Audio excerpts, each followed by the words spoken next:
Dijeron que no era más que una fiebre. Esa es la frase que el médico escribió en los registros del condado. No una, sino 2 veces, como si la repetición pudiera hacer la verdad. Pero cualquiera que haya vivido un invierno en las montañas sabe que las fiebres no duran 4 meses, y ciertamente ninguna fiebre se vuelve tan inquieta como para patear dentro del vientre de un niño de 10 años. Cuando la familia finalmente llamó a la partera, ya era demasiado tarde para mantener el secreto guardado en silencio. Lo que los Blackburn habían tratado de esconder salió arrastrándose al mundo bajo la oscuridad de los Apalaches, y no solo dejó susurros detrás, sino que dejó una maldición. Los vecinos dirían durante generaciones después que el valle nunca sanó de lo que nació en esa cabaña, que los llantos de ese niño se asentaron en las colinas como una enfermedad, y durante más de 100 años, nadie en esos valles se atrevió a hacer en voz alta las preguntas que todos llevaban. ¿De dónde había venido el niño y de quién era la sangre que corría por sus venas? Los Blackburn vivían en el borde más remoto del condado de Breathitt, Kentucky, donde los árboles se entrelazaban tan densamente que incluso la luz de la luna tenía dificultades para encontrar su camino a través de ellos, y donde los caminos se disolvían en maleza, rocas y silencio. Era el año 1892, y la familia no tenía vecinos en un tramo de 8 millas. Ese aislamiento no fue por casualidad.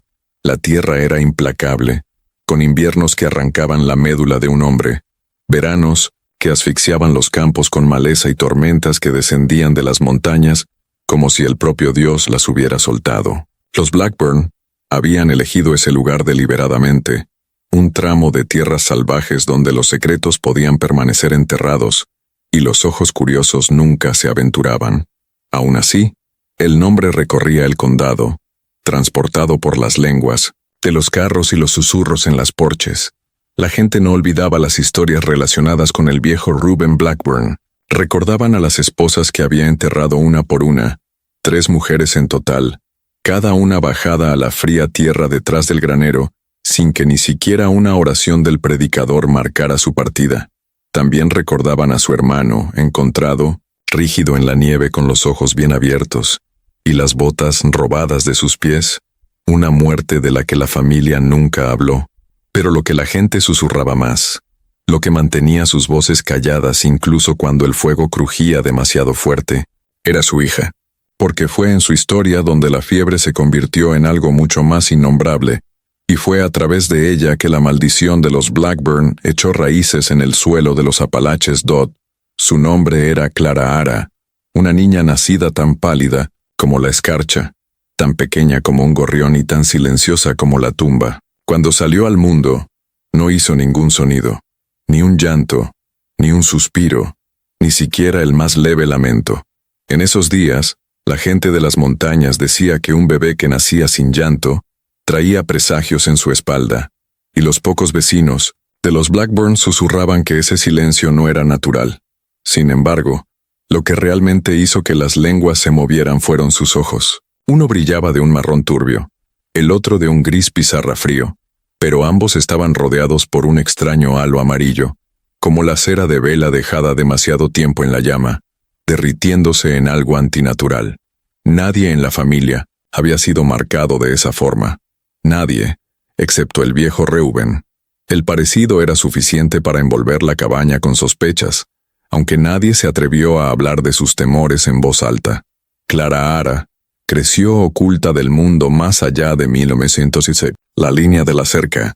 Nunca asistió a la escuela. Nunca conoció la risa ruidosa de otros niños. Nunca caminó por los caminos de tierra hacia el pueblo.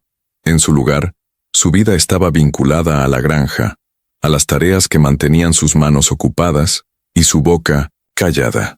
Desde que pudo subirse a un banco le enseñaron a remover una olla de frijoles, frotar la ropa contra una piedra y bajar la mirada cada vez que un hombre hablaba. Era como si la estuvieran criando no para vivir, sino para obedecer, su espíritu aplastado tan plano como los campos de maíz que luchaban contra la tierra de la montaña.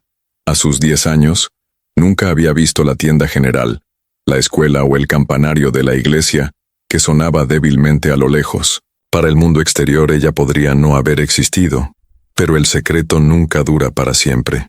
Una fría noche de marzo, Mucho después de que el valle se hubiera sumido en el silencio, hubo un golpeteo en la puerta del médico.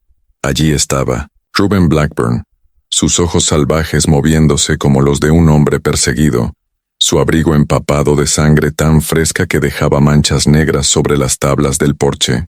Murmuró incoherentemente, tropezando con sus palabras, insistiendo en que su hija estaba enferma del estómago.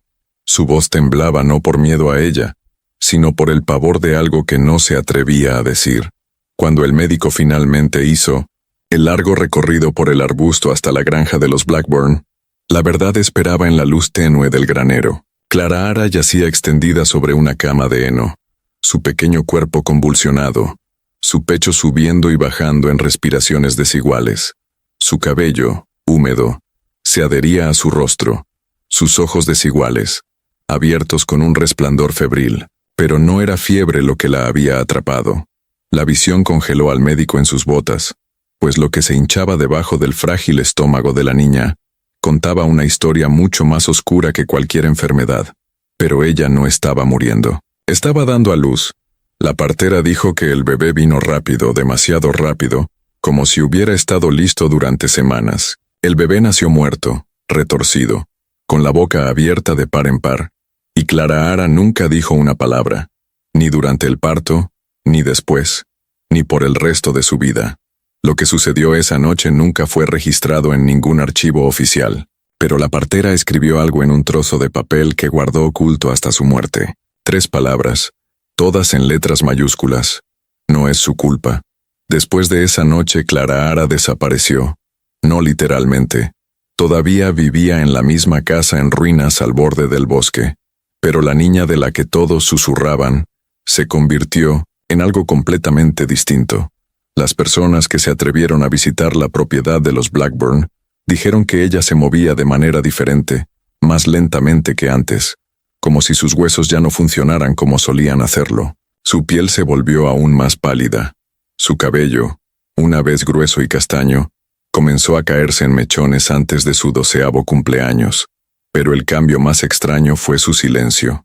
Clara Ara nunca había sido habladora, pero ahora ni siquiera respondía a su propio nombre. Reuben, sin embargo, era otra historia. En los meses después del parto, se volvió aún más volátil, borracho, errático, cruel. Lo vieron gritarle a nadie en medio del bosque. En un momento incluso se encerró en el sótano durante 5 días y salió murmurando algo sobre mantener la sangre limpia. Y aunque siempre se sospechaban cosas sobre él, ahora los rumores se habían vuelto venenosos. La gente comenzó a conectar los puntos. La última esposa de Reuben, Marta, había muerto dando a luz a un niño muerto, uno que supuestamente tenía la columna retorcida y no tenía oídos. Eso había sucedido 6 años antes del parto de Clara Ara. Pero ahora la gente susurraba si Marta siquiera había sido la verdadera madre de Clara Ara. Algunos decían que Reuben había hecho a Clara de la misma manera en que hizo a ese bebé, en secreto, en pecado, en silencio. No existía un certificado de nacimiento, ni registros de matrimonio, solo una tumba detrás del granero, y una niña cuyos ojos coincidían con los de su padre. La comunidad tenía una regla. Si una familia en esas montañas cruzaba una cierta línea, la gente no los enfrentaba. Así no funcionaba.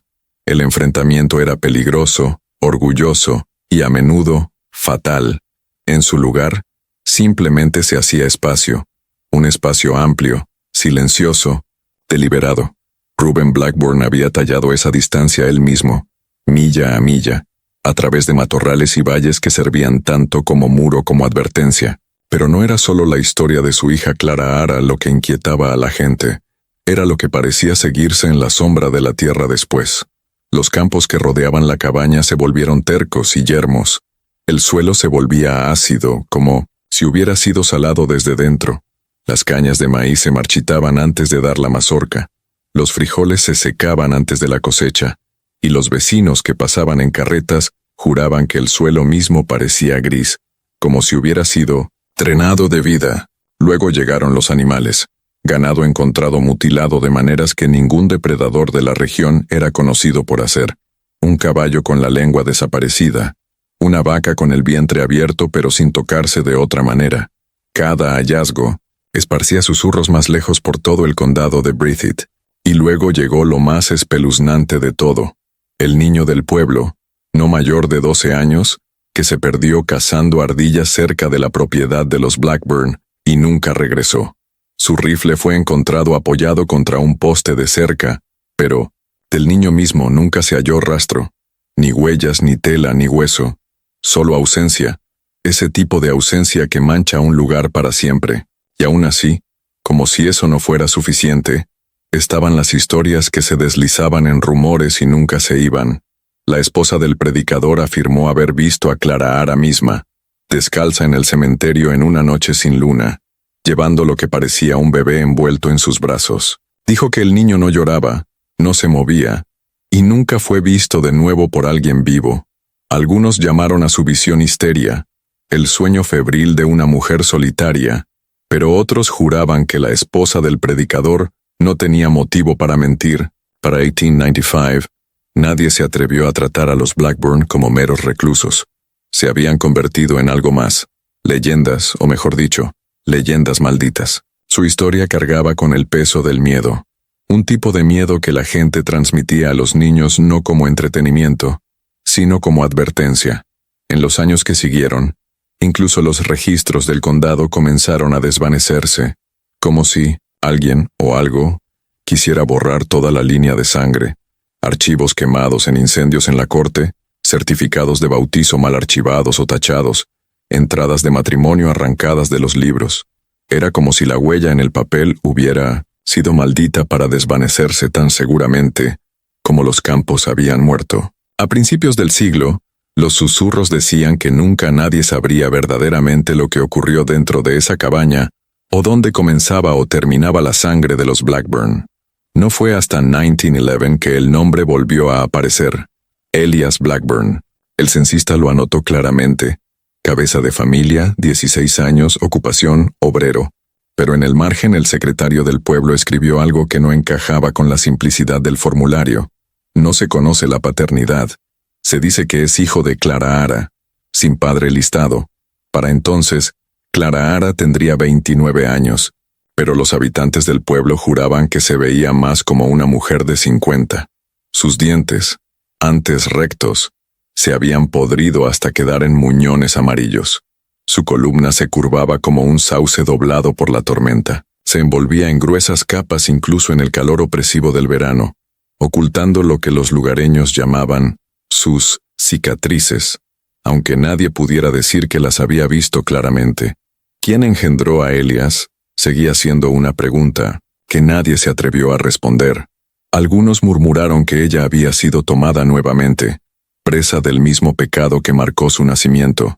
Otros susurraban aún más oscuro, que Elías no era un niño nuevo en absoluto, sino más bien una continuación antinatural, una segunda aparición de la misma semilla corrompida que había comenzado años antes en esa cabaña maldita.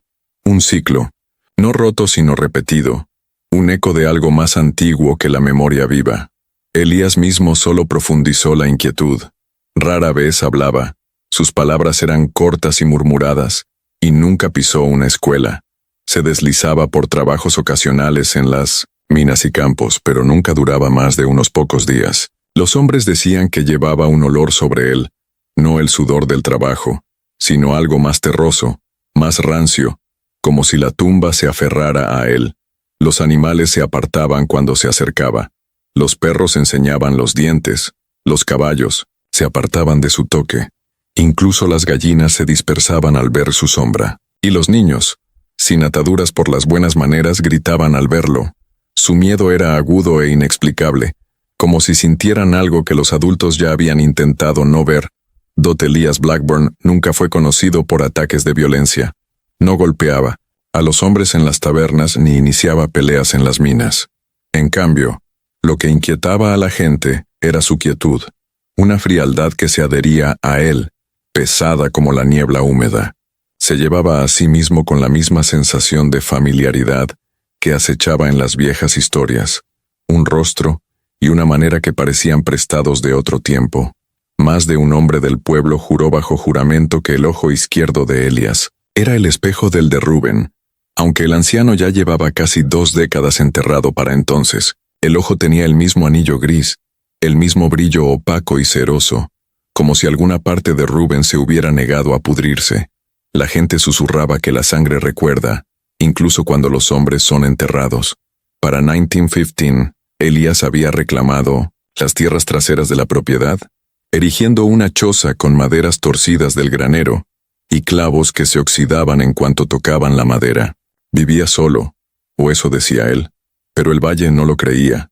Varios vecinos, al pasar al anochecer, juraban haber visto una figura en la ventana, esbelta, pálida e inmóvil, una niña que nunca salía. Decían que tenía la quietud de una figura, de cera, la mirada congelada de algo que no estaba del todo vivo, y con los años, nunca envejeció. Algunos susurraban que no era carne ni sangre, sino un fantasma que Elías no podía hacer descansar, un recuerdo que había construido dentro de las paredes y las ventanas. Esa primavera, un fotógrafo viajero pasó por el condado de Breathitt, esperando capturar la belleza cruda de las colinas. Tomó unas cuantas fotos.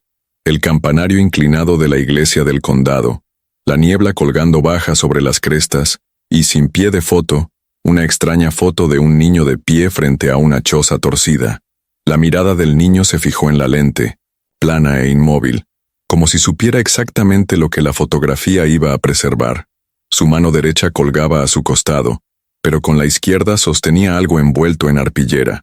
Al principio, el fotógrafo pensó que debía ser una muñeca. Solo más tarde, cuando se reveló la placa, la verdad lo golpeó helado.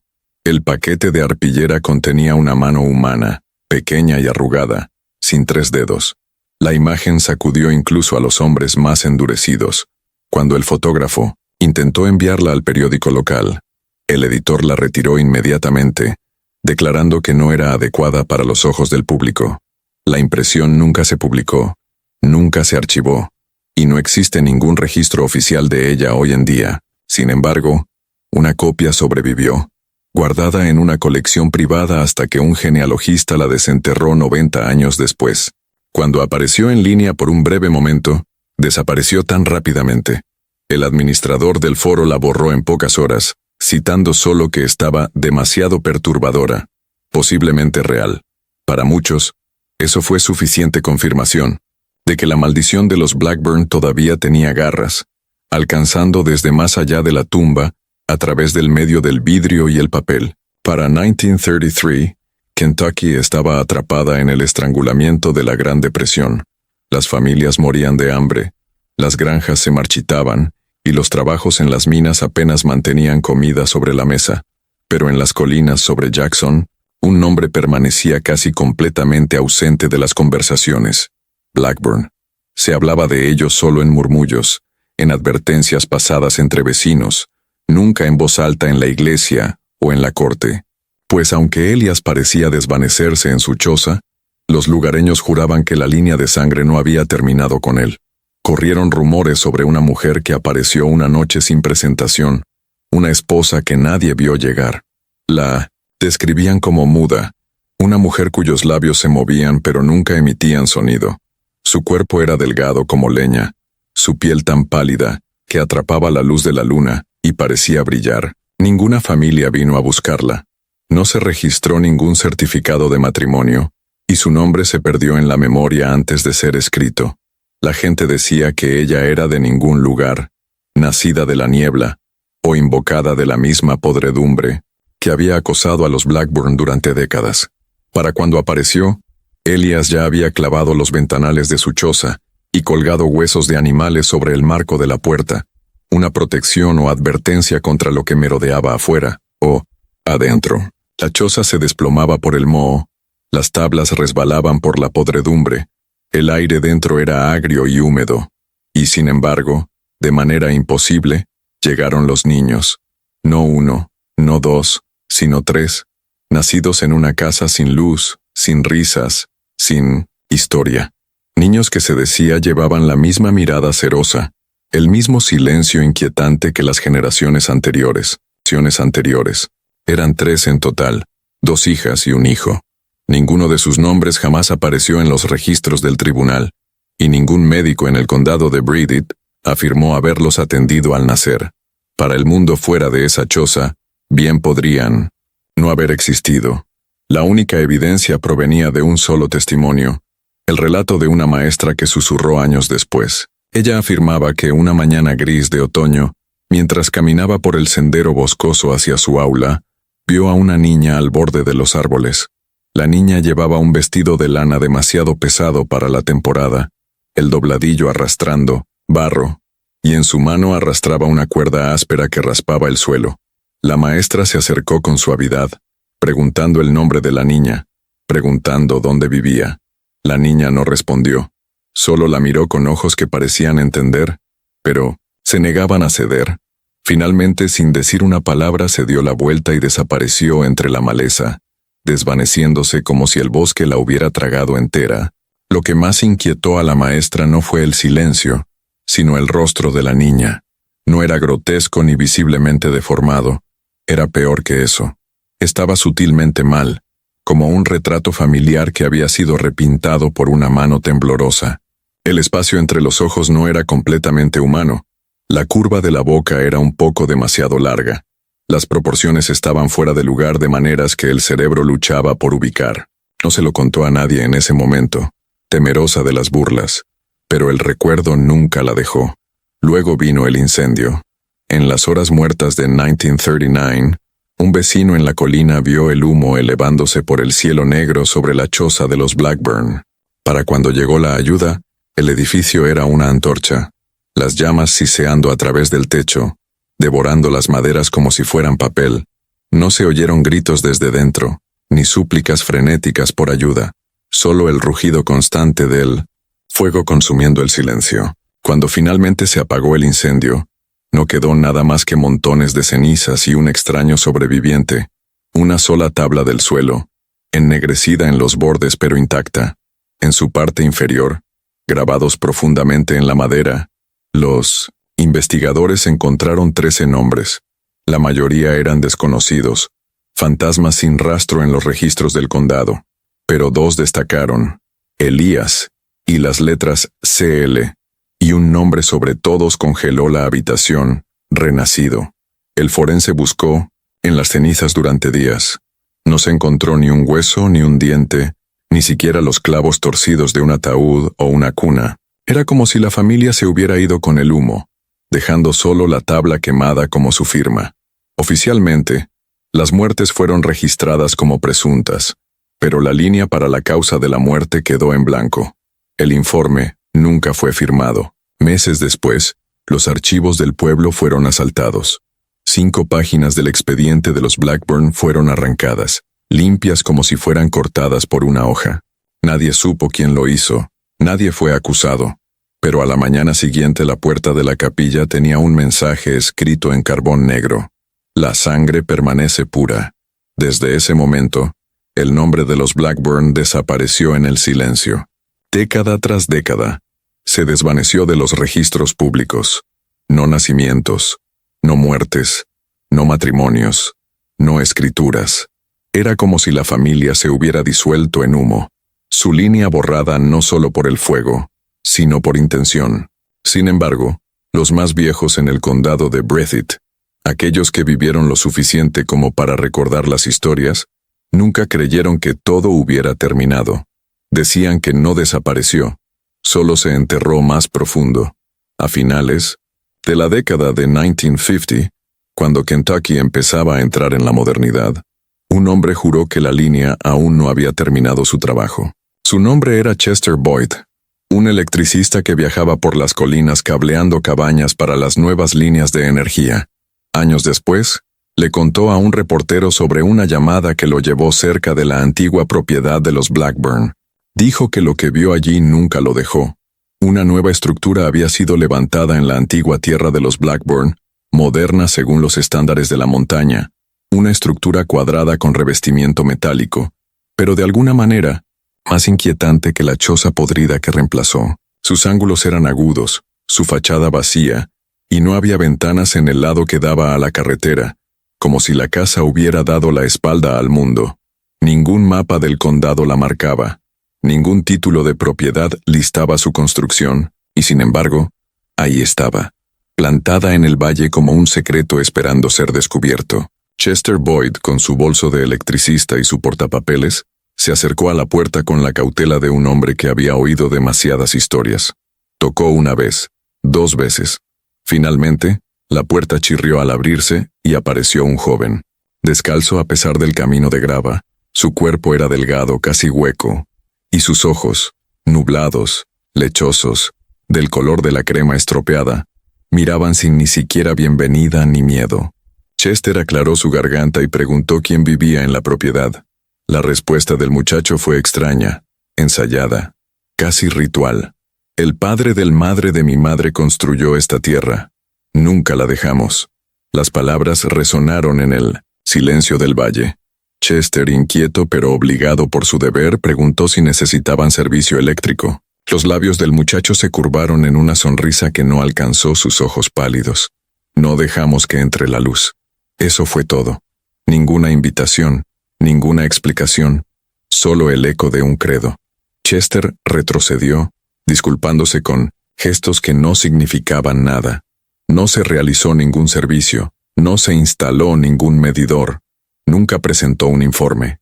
En 3 meses, Chester dejó la compañía por completo. Su carta de renuncia corta y definitiva. Nunca volvió a hablar del trabajo con los Blackburn en su capacidad oficial. Pero Chester no fue el último en rozar los límites de la línea de los Blackburn. En 1972, el condado de Breathitt sintió la maldición resonar una vez más. Una estudiante de geología de la Universidad de Berea, Mara Keyes, realizaba investigaciones en las colinas por encima de Blackburn Hollow.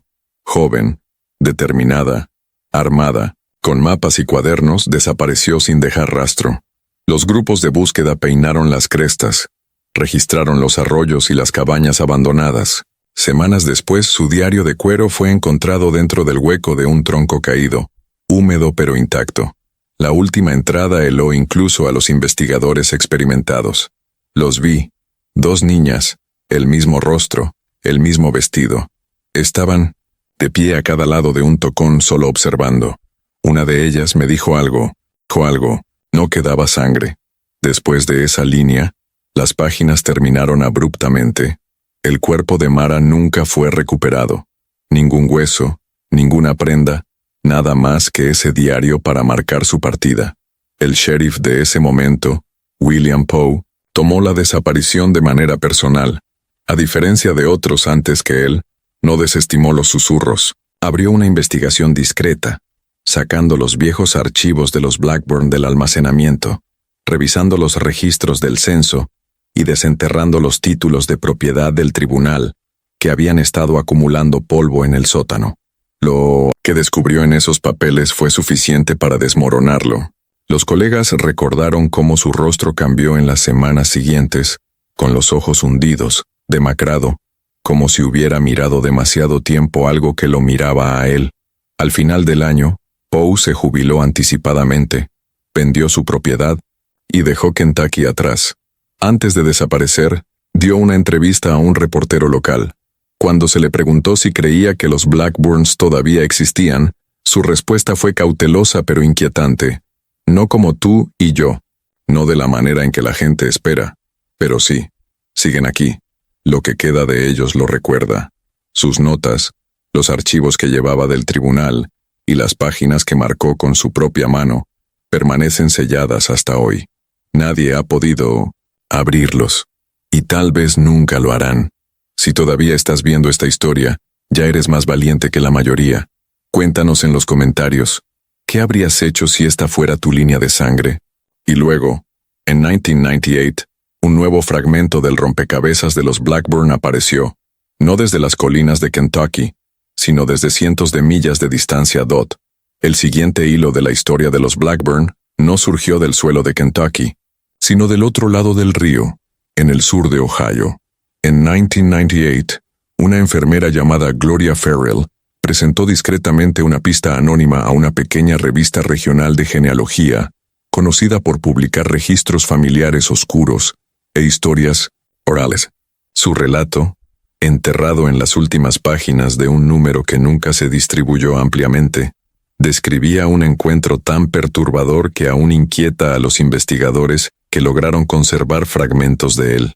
Gloria recordó la noche en que una niña de unos 14 años fue admitida en su hospital bajo circunstancias de emergencia.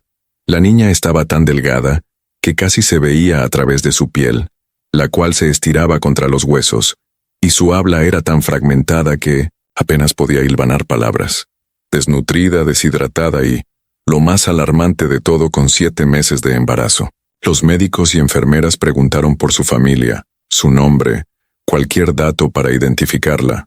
Ella negó con la cabeza. Ningún apellido, ningún padre que pudiera nombrar, pero cuando le mostraron un mapa, su tembloroso dedo se posó con total certeza sobre una franja de bosques a lo largo de la frontera de Kentucky, un tramo sin marcar, deshabitado, al oeste de Jackson, la misma tierra donde, alguna vez, se había susurrado que los Blackburn caminaban. Lo que más inquietó a Gloria no fue el embarazo, fue el rostro de la niña. Sus ojos eran desiguales, uno marrón, el otro gris pálido, cada uno rodeado por el mismo halo amarillo antinatural que había marcado a Clara Blackburn más de un siglo antes. Era como si el pasado hubiera entrado en su sala de exámenes. Sin embargo, eso no fue todo. Cuando los enfermeros prepararon a la niña para recibir más atención, encontraron cicatrices grabadas en su espalda, lineales, deliberadas, simétricas. No eran heridas de castigo, ni la crueldad aleatoria de un accidente. Estaban talladas con propósito, cortadas profundamente y sanadas de forma permanente. Gloria las describió como rituales en naturaleza, casi quirúrgicas en precisión. 3. Pequeños símbolos dispuestos en un patrón triangular sobresalían por encima de todo. Ella los dibujó de memoria y envió los dibujos junto con su pista a la revista de genealogía. Días después, todo el número fue retirado de línea. El editor emitió un comunicado afirmando que se había filtrado contenido no autorizado, pero para entonces, algunos investigadores ya habían visto la presentación. Uno de ellos fue el Dr. Mitchell Langley, un folclorista de Berea que había pasado 2 décadas estudiando las historias ocultas de las líneas de sangre de los Apalaches, especialmente las familias marcadas por el aislamiento, la mutación y el secreto. Cuando Langley vio los dibujos de Gloria, su reacción fue inmediata. Reconoció los símbolos, no de los libros de texto o registros biológicos, sino de la tradición oral, historias susurradas por viejas mujeres de las montañas que nunca permitieron que sus palabras fueran escritas. Las marcas, afirmó, pertenecían a un ritual apenas mencionado en la investigación, conocido como el sello del útero. Se decía que era practicado por ciertos clanes endogámicos que creían que su linaje llevaba algo demasiado potente, demasiado peligroso, para ser liberado en el mundo exterior. El ritual no protegía a las niñas mismas, protegía la línea de sangre. Las grabaciones debían actuar como un límite, no una advertencia, sino un contenedor, una forma de retener lo que nunca debía derramarse. Algo antiguo, sagrado para algunos, maldito para otros. Langley hizo pública su interpretación, presentando entrevistas, notas y ponencias en conferencias. Su insistencia de que la historia de los Blackburn no había terminado, sino que aún se estaba desarrollando, captó la atención local y algo más. En una semana desapareció. Su vehículo fue encontrado quemado hasta su estructura cerca de Pine Mountain. Dentro solo quedaron fragmentos, páginas arrancadas de sus diarios de campo y una fotografía, tan antigua que casi se había disuelto con el tiempo. Era la fotografía tomada en 1915, la que se pensaba solo mostraba a un niño de pie frente a la choza inclinada, pero en la copia recuperada de Langley, surgió otra figura, débil, pero innegable. Una niña, medio tragada por la sombra de la pared. En sus brazos llevaba algo envuelto en tela, su forma inconfundiblemente humana. El bulto se hundía en un extremo como si llevara peso, y el tenue contorno de un rostro podía verse bajo los pliegues. Su rostro estaba girado en la antigua fotografía, pero un ojo, gris, frío, sin parpadear, miraba directamente a la lente, como si hubiera estado esperando que alguien lo notara. Hoy, la tierra de los Blackburn está abandonada, tragada por la maleza y el musgo. Los sitios de las casas se han colapsado hace mucho en la tierra. No hay caminos señalizados, ni restos de letreros. Solo un silencio sofocante roto de vez en cuando por el viento o el crujido de una rama bajo los pies. Los lugareños la evitan, no siempre por miedo, al menos no el tipo de miedo que admitirán, sino por algo más antiguo, más profundo, un instinto profundo transmitido a través de generaciones. No vayas donde la sangre recuerda. Sin embargo, una vez al año, siempre a finales de octubre, cosas extrañas se agitan en el valle. Los campistas afirman escuchar canciones de cuna flotando entre los árboles. No palabras, sino un suave zumbido rítmico, como un niño siendo mecido a dormir por manos invisibles. Los cazadores tropiezan con cadáveres de animales dispuestos, en formas imposibles. Círculos, triángulos, cruces toscas, sin señales de depredador ni descomposición. Los excursionistas hablan de oleadas repentinas de náuseas y vértigo en la invisible frontera de la antigua tierra de los Blackburn, seguidas por una sensación aplastante de que algo invisible los observa. La mayoría de los forasteros lo descartan como folclore, otro cuento de fantasmas para asustar a los niños alrededor de las fogatas. Pero hay un registro que se niega a ser explicado. En 2007, en Pensilvania, un registro sellado de un manicomio anotó la admisión de una mujer descalza encontrada vagando por una carretera rural, su cuerpo cubierto de cenizas. Aunque deshidratada y casi catatónica, no presentaba daños físicos. Etiquetada como una Jane Doe, no dijo ni una palabra durante días hasta que las enfermeras descubrieron un trozo de papel escondido en las costuras de su colchón. En él, con una mano temblorosa, había escrito: «Él fue mi padre, mi hermano y mi hijo. Soy lo que queda». El médico a cargo la marcó como delirante y cerró el expediente, pero años después, una enfermera nocturna, curiosa, le tomó una fotografía durante un raro momento de conciencia. El cabello de la mujer estaba quebradizo, su rostro hundido, pero sus ojos contaban la historia que ninguno de los registros podía negar. Uno marrón, uno gris pálido, ambos rodeados de un amarillo enfermizo. Algunas historias resisten la memoria, escondiéndose en las líneas de sangre y borrándose en el silencio, pero otras resurgen, nos guste o no. Vuelven no para ofrecer respuestas o justicia, sino para recordarnos que el pasado nunca muere. Espera, en silencio, dentro de nosotros, observando.